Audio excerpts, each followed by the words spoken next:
Yo, great day, guys. Let's talk about literally the worst first booking that I've ever had. Literally, I just went live on my boutique hotels. We're calling it the dormitory, and we're calling it the dormitory because we feature three different HBCUs inside of each apartment, and the name of it is directed towards the HBCU that it sponsors. Okay, the Rams Common. Okay, we had the Rams Common go live for the first week, and everything, literally everything went wrong. And I'm gonna go over that with you. And at the end of it, I'm gonna show you how much money, even though everything went wrong, I'm gonna show you how much money we've made since it's gone live. So definitely stick to the end, okay?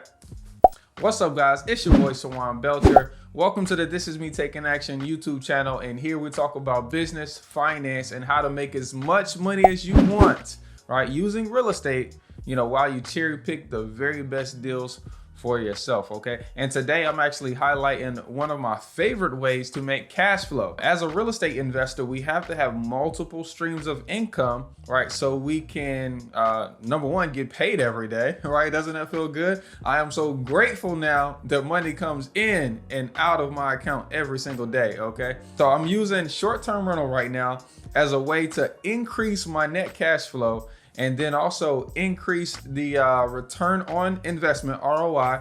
And I'm also looking to increase the way I use my private money investors so I can make him more money while making ourselves more money. And I'm using Airbnb, VRBO, and Furnish Finder to do that. Now, this unit is just, we took it from nothing to something, okay? And it's in a little bit of a transitional neighborhood, okay? Probably 2 blocks over is already gentrified, is working. But on my block where I purchased this house is right on the edge, okay? It's just across the bridge. And so I knew I had to make the property look good for pictures, right? And the way you make them look good for pictures is nice paint, nice floor, a rug to accent all of the colors, and then a few things on the wall. And you can make, a listing stand out from the others, by your interior. One thing I've been doing lately that I didn't do before is all new HVACs. This is the first thing that went wrong. I've been getting all new HVACs, and I've been, of course, you're trying to find good contractors. And the way you do that is you ask for referrals. My handyman referred somebody. I had another investor refer someone. So I'm trying out all of these different people last year, like 3 different guys, and all of them each of them probably did, 7 to 10 units each for me. Okay, so we did over 25 HVACs last year. One particular, contract that I'm using, he's licensed. Okay, he's licensed, but most of the work he subs out, and I don't have a problem with that. Everything was good up until this first booking when spring became summer. Okay, it was hot. Okay, it was hot. The tenant had booked for like a week, so it was paying $850, which I realized was low because they were bringing 2 pets. They were bringing 2 pets and staying for 7 days. When I saw this booking come in and it was only $850, I went back and looked at my fees, and there wasn't any pet fees associated. Then there also wasn't a cleaning fee, which should be more expensive because of the pet fees, which is also my fault. Okay, and literally 3 other bookings snuck in without pet fees and cleaning fees, on the first day. Literally, I posted it on the first day, and within, hours, I had 4 bookings. Luckily, inside of Airbnb, you can go back and send people an option to pay for these cleaning fees. So I end up having 2 people cancel because I sent them the cleaning fee to pay separately. And you guys, you might think that is a little thing, to not have a pet fee or cleaning fee, but let me help you understand. Whenever my cleaning fees are $150 on a 1-bedroom studio, typically the night stay is $79, $89 a night, sometimes $109 a night.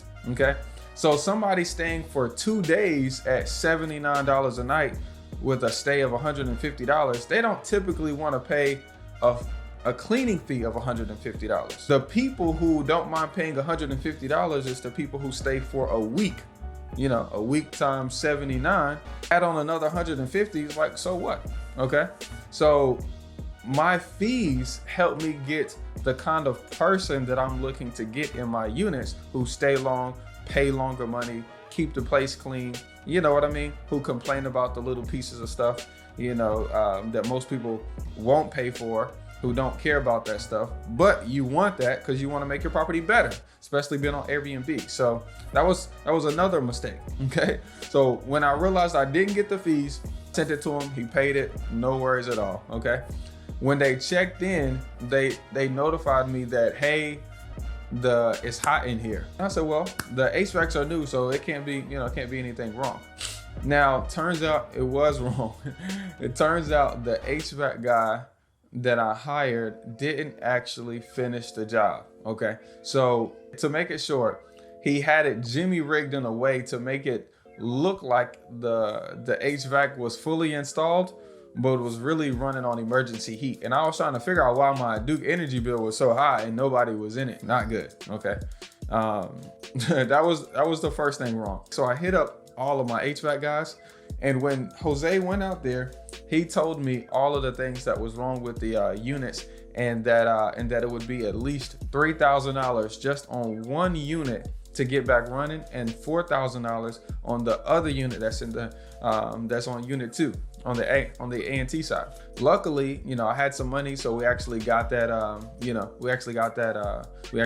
fixed, and we're still working through that right now. But the next thing that went wrong was when we purchase a property, typically I don't get the water turned on. Okay. Contractors, they typically have T-tools for plumbing. They turn the water on when they're working on something. When they leave, they turn the water off. So that way, you mitigate your expenses by using these little contractor laws that the city puts in place for contractors, right? It's a good thing. But one of my contractors left the water on. So I'm thinking, we've had this property before it goes live. We had a property for maybe 5 months. So I'm thinking we got the water on, and my mom, she handles the accounting for me. So I'm thinking it's going to the PO box, and my mom is paying the bill from my business account. I'm thinking everything's good. Turns out they say, hey man, look, for some reason the toilet's not flushing.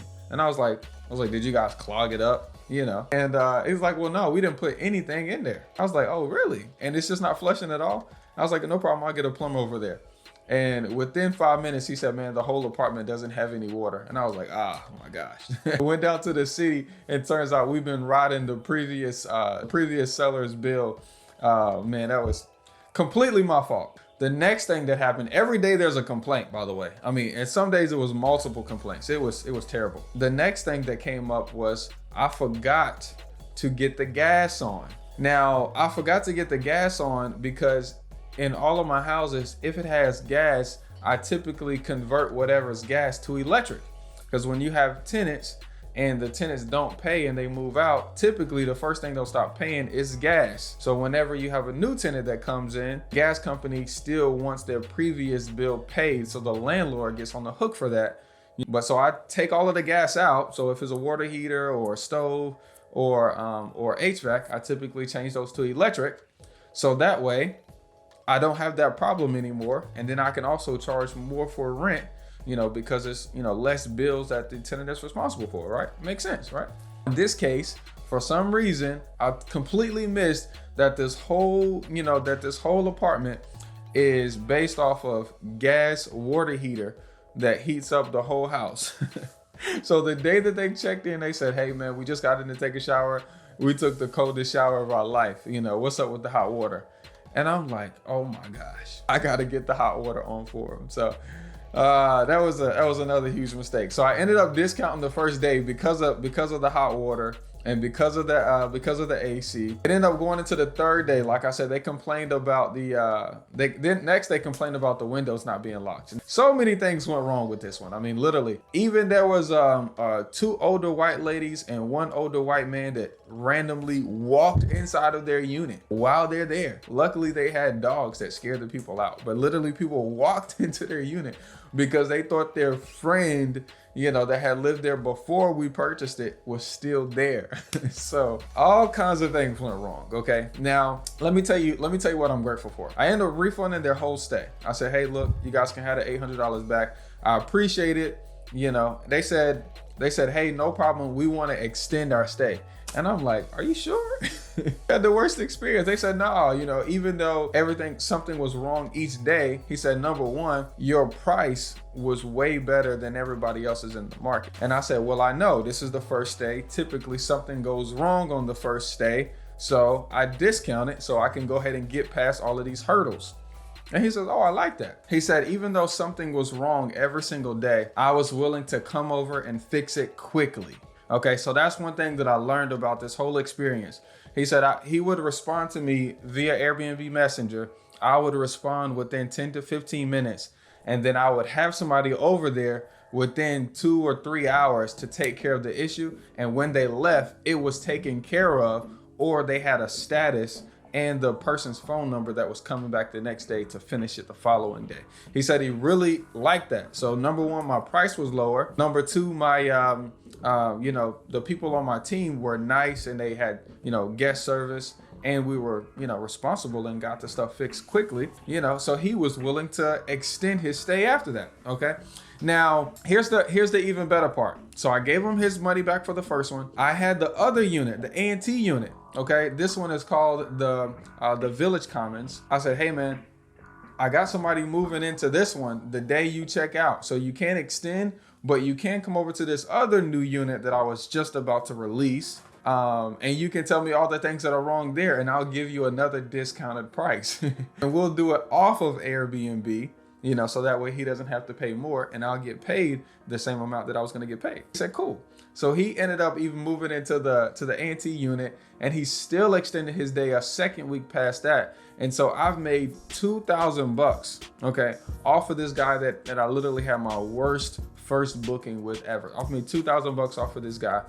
And he's loving it. Okay, he honestly just extended for another 3 days over there, so I'm feeling it.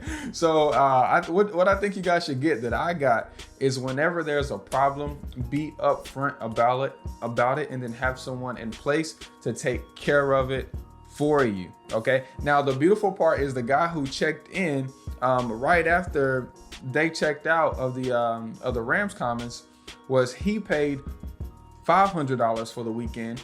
Once he checked out, I got Mr. Matthew, who's staying for 3 months, literally 91 nights, paying me, not to Airbnb, but goes directly into my account, $7,106, I believe. So don't be afraid to take action. If it's not perfect, oh well, put it up, let the market pay you to make money. All right. So, and remember, you don't need all three to do a deal. You just need two to do you. Have an amazing day. Peace.